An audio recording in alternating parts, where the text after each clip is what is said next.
All right, next comic coming to stage. You may have seen him on KTLA or Fox. Please help me welcome Jason MacLeod. Let him hear you guys.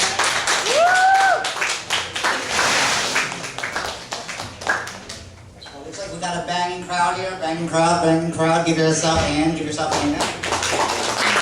Ladies, you're looking pretty banging. You're looking pretty banging, just like Tiger Woods' front nine. Let me tell you. I mean, there's some of you that I like to get in the back nine. I know what you're talking. I know what you're right. You're telling me, right? Yeah, I'm telling you. That's right. Well, I've been teased all my life. Yeah, I have been teased. People have called me hunchback. They called me ogre, son of ogre. So I told my dad to shut up and just ring the fucking bell. Fucking Quasimodo, fucking looking ass motherfucker. You know, but also, people have also come up to me and asked me, you know, hey, how can you trust a guy with no neck? I mean, they're looking at me and stuff like that, and I go, hey, I'm ready for the Vampire Wars. But you know what sucks? Just a couple weeks ago, I got in an accident. But you know what the good thing is? That I got in an accident with a midget, with a dwarf. I mean, it was just a little fender bender. I love that little joke. But you know what? He does get out of his car, you know, and he's looking at the damage, and he's like, you know what? I'm not happy. And I'm like, well, then who the fuck are you then? Cinderella? God damn it.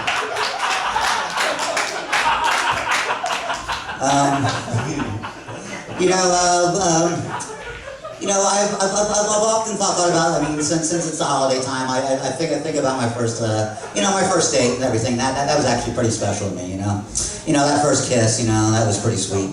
But the first time he asked me to lick his taint, I mean, that was just magical. He was my molester. Let me tell you, he was my molester, and he made me feel special because not everybody has their own molester. Let me tell you. But you know, the only advice I really do have for a molester is. If you have a molester, you know, just take the candy. It gives you something to suck on while he's blowing you. But you know what, since then, my dating habits have gotten better. I started dating ex-dominatrix last year, which is kind of cool, but a little unusual because she still had her slave that still cooked, cleaned, prepped us for sex, fluffed me to make sure.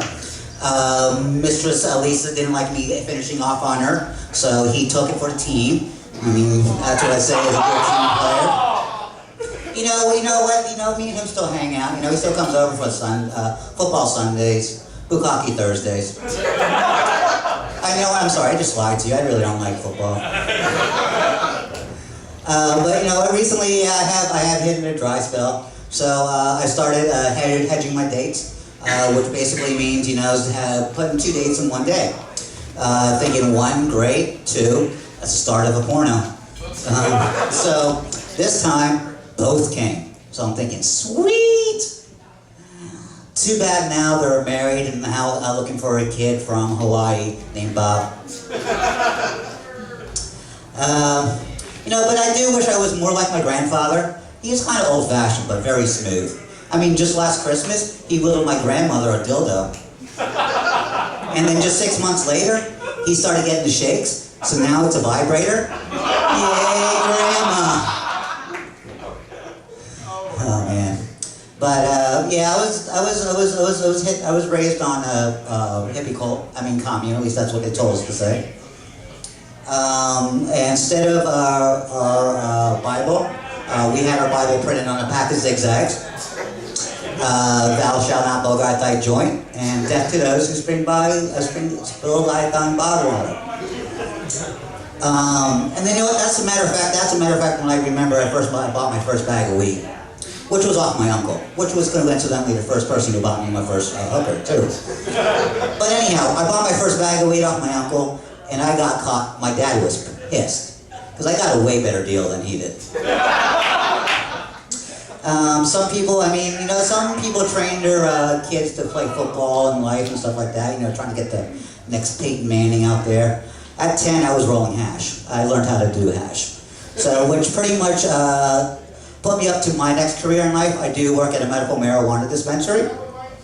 But also, we do not also spell medical marijuana. We also do other hemp products, such as for ladies, We do have a 100% organic hemp tampon with inspirational sayings. I mean, just sayings like, what's inside that really counts. Or let your ideas flow, which is my favorite. But don't worry, they didn't leave us guys out. We have actual herbal Viagra. And you know what that saying is? There's big things come in small packages.